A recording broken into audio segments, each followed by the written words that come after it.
इस बार भारतीय जनता पार्टी का कमल खिलेगा यहाँ नगर पालिका में और भारतीय जनता पार्टी का कैंडिडेट यहाँ जब बैठेगा तो जो विकास की धारा नरेंद्र मोदी जी, योगी जी बहा रहे हैं वो आजमगढ़ तक पहुँचेगी और आजमगढ़ शहर का भी हम विकास करा पाएंगे। सबसे ज़्यादा आजमगढ़ के पासपोर्ट अब यहीं बन रहे हैं। जो बनारस में तत्काल पासपोर्ट बनता है वो सिर्फ बनारस जाना पड़ता है, नहीं तो अब आजमगढ़ में ही आपके पासपोर्ट सेवा केंद्र, पोस्ट ऑफिस आजमगढ़ के अंदर में है, लोग बनवा रहे हैं। आजमगढ़ से सांसदी जीतने के बाद यहीं का होकर रह गया है। उसने 20 फिल्में अपनी साइन की है कि हम आजमगढ़ में शूट करेंगे। तो आजमगढ़ में अगर फिल्में शूट हो रही हैं तो आजमगढ़ का परिदृश्य बदलता हुआ आपको दिखेगा। आजमगढ़ की जितनी सड़कें हैं, बरसात के बाद उन्होंने कहा है कि जो आउटसाइड की सड़कें हैं सारी सड़कें अच्छी बनाने का कार्य कराएंगे। आजमगढ़ में अब आप देख सकते हैं कि एयरपोर्ट का भी काम बहुत तेज़ी से चल रहा है।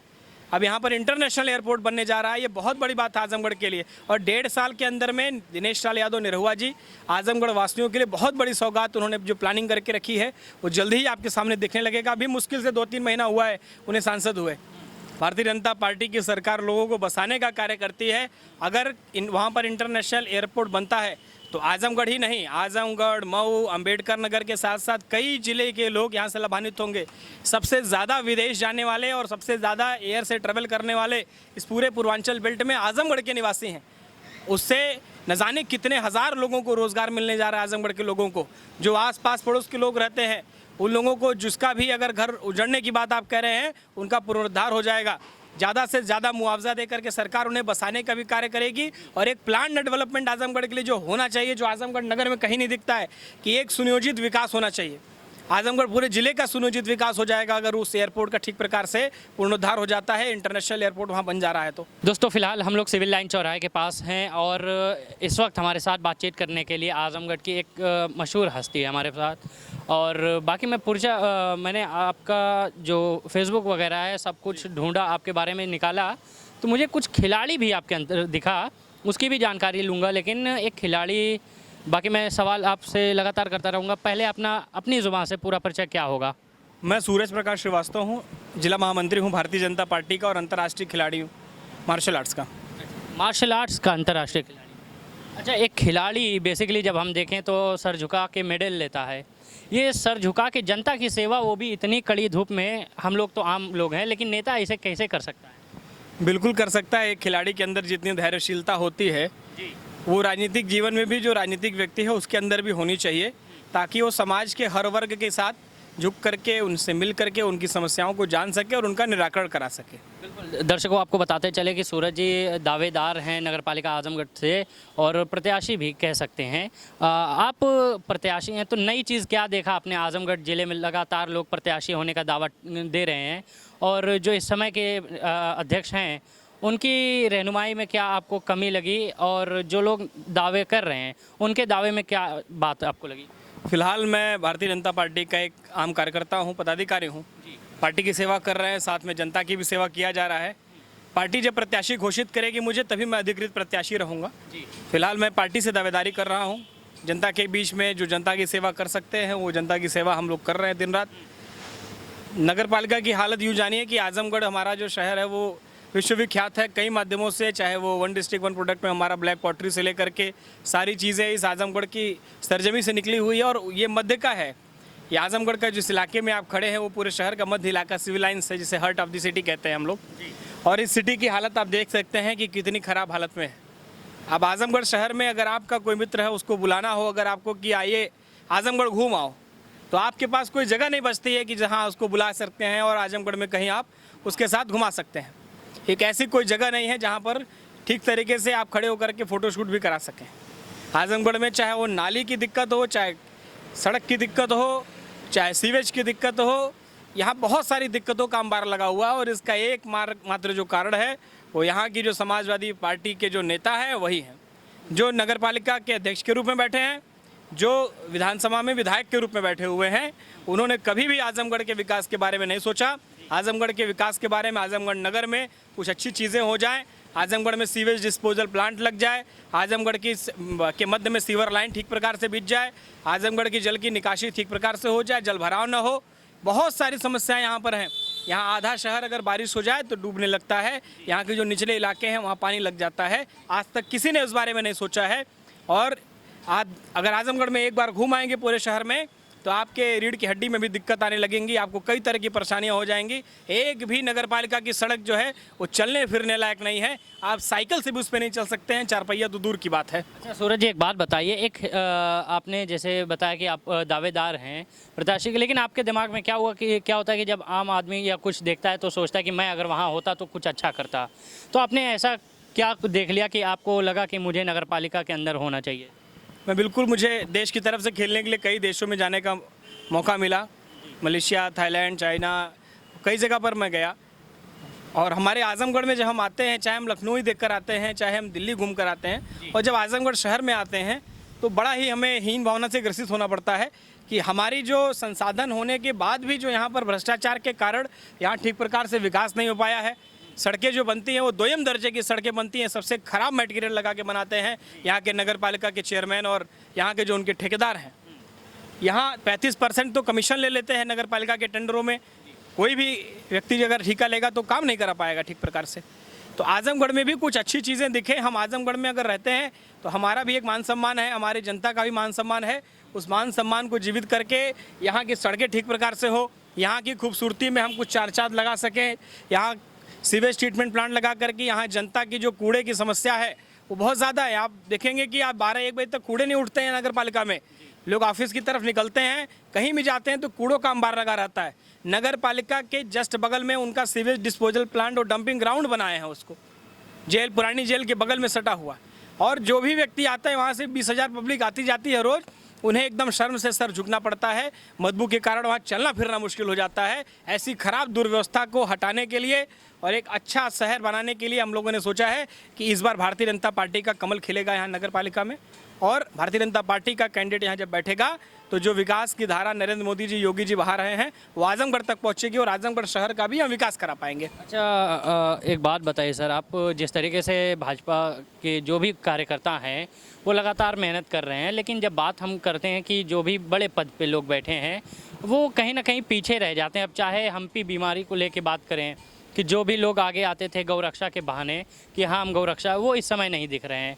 आला अधिकारी कोई फैसला नहीं ले पा रहे हैं। तो इस समय आप देखेंगे ना, नोट कोई नहीं कर रहा है, लेकिन अगर आप देखेंगे तो सड़कों पे 1 ही या 2 ही गाय मिलेंगे आपको, बाकी सब ऐसी जगह बैठी हैं जहाँ उनको राहत मिल सकती है। तो ऐसी बीमारी या महंगाई, बेरोजगारी, इस पर भाजपा के लोग क्यों बात नहीं करते, क्यों इससे खतरा करेंगे? बिल्कुल बात किया जाएगा। जहाँ तक बात है पशु के लिए, उनके लिए भी जितने भी यहाँ पर पशु हुआ करते थे, गाय में जो हम्पी बीमारी फैल रही है उसका टीकाकरण भी चल रहा है। ज़्यादा से ज़्यादा उसके लिए लोग प्रशासन के लोग भी लगे हैं और भारतीय जनता पार्टी के साथ साथ जो गौ सेवा आयोग वगैरह बने हुए उत्तर प्रदेश के सरकार के, वो लोग भी मेहनत कर रहे हैं। इस बीमारी से जल्द ही उपचार मिलेगा जितनी भी गायें हैं। साथ साथ में अगर महंगाई की बात आप करें, हमारी सरकार ने कोरोना काल के बाद, इतने भीषण कोरोना काल में जनता की सेवा किया और कोई व्यक्ति भूखा नहीं मरा। कि कोई ये नहीं कह सकता है कि हम भूखे मरे हैं और इलाज के अभाव में मरे हैं। लगातार सरकार ने उन्हें हर प्रकार की सुविधा मुहैया कराने की कोशिश किया। थोड़ी मोड़ी महंगाई जरूर बढ़ी, क्योंकि पूरे विश्व में जब इस प्रकार की महामारी आई हुई थी तो बहुत सारी दिक्कतों का सामना पूरे विश्व को करना पड़ा था। उससे उबरने के लिए थोड़ा मोड़ा महंगाई आई हुई है, लेकिन वो भी बहुत जल्दी, वो सीमित संसाधन होने के कारण दिक्कतें थी, अब एकदम सही हो गया है। महंगाई भी अब धीरे धीरे निचले पायदान पर आने लगी है, जनता को राहत मिल रही है। आप किसी भी आम जनता से पूछेंगे तो महंगाई से ज़्यादा नहीं त्रस्त है, और यहाँ की जो समस्याएं हैं, वो नगर की समस्याएं उससे ज़्यादा त्रस्त है। अच्छा सर एक बात बताइए, जब उपचुनाव के दौरान दिनेश लाल यादव प्रत्याशी थे तो उन्होंने काफ़ी वादे किए थे, मैं अगर बना सांसद तो ये कर दूंगा, वो कर दूंगा। आज भी उनका काम कहीं नहीं दिख रहा है। एक कॉपी पे वो कह नहीं सकते कि हाँ ये काम मैंने करा है, जो कि मेरी रिपोर्ट के अनुसार। तो आप कह सकते हैं कि ये काम जो उन्होंने वादा किया था कि 1.5 साल में आजमगढ़ को हम अच्छा कर देंगे, वो कब तक, कौन सा 1.5 साल होगा? इसी 1.5 साल में करेंगे। अभी इकलौता तो मुझे सांसद मिला है आजमगढ़ में हम लोगों को, जो आजमगढ़ के बारे में सोचता है, जो आजमगढ़ से सांसदी जीतने के बाद यहीं का होकर रह गया है। उसने 20 फिल्में अपनी साइन की है कि हम आजमगढ़ में शूट करेंगे। तो आजमगढ़ में अगर फिल्में शूट हो रही हैं तो आजमगढ़ का परिदृश्य बदलता हुआ आपको दिखेगा। आजमगढ़ की जितनी सड़कें हैं, बरसात के बाद उन्होंने कहा है कि जो आउटसाइड की सड़कें हैं सारी सड़कें अच्छी बनाने का कार्य कराएंगे। आजमगढ़ में अब आप देख सकते हैं कि एयरपोर्ट का भी काम बहुत तेज़ी से चल रहा है। अब यहाँ पर इंटरनेशनल एयरपोर्ट बनने जा रहा है। ये बहुत बड़ी बात है आजमगढ़ के लिए। और 1.5 साल के अंदर में दिनेश लाल यादव निरहुआ जी आजमगढ़ वासियों के लिए बहुत बड़ी सौगात उन्होंने जो प्लानिंग करके रखी है वो जल्दी ही आपके सामने दिखने लगेगा। अभी मुश्किल से 2-3 महीना हुआ है उन्हें सांसद हुए, थोड़ा समय लगेगा, उनके काम आपको दिखने लगेंगे। फिर मैं आपसे सवाल करूंगा कि इस काम पर आपका क्या कहना है। अच्छा, आपने अभी इंटरनेशनल एयरपोर्ट की बात की, लेकिन वहाँ पे जब मैं गया था तो मुझे देखने को मिला कि लगभग 12 से 14 गांव को उजाड़ने की बात हो रही है और उनके उजाड़ जाने के बाद इंटरनेशनल एयरपोर्ट तैयार किया जा रहा है। तो कुछ लोग ये भी कह रहे हैं कि वो विपक्ष है, विरोध कर रहे हैं सिर्फ, या वैक्सीन जो नहीं लगवाए थे या वैक्सीन का जो विरोध कर रहे थे वही लोग हैं वो। आपका क्या कहना है कि किसी का पूरा ख़ानदान उजाड़ कर इंटरनेशनल एयरपोर्ट जायज़ है? किसी को उजाड़ने की बात नहीं है। भारतीय जनता पार्टी की सरकार लोगों को बसाने का कार्य करती है। अगर वहाँ पर इंटरनेशनल एयरपोर्ट बनता है तो आजमगढ़ ही नहीं, आजमगढ़, मऊ, अंबेडकर नगर के साथ साथ कई जिले के लोग यहाँ से लाभान्वित होंगे। सबसे ज़्यादा विदेश जाने वाले और सबसे ज़्यादा एयर से ट्रेवल करने वाले इस पूरे पूर्वांचल बेल्ट में आजमगढ़ के निवासी हैं।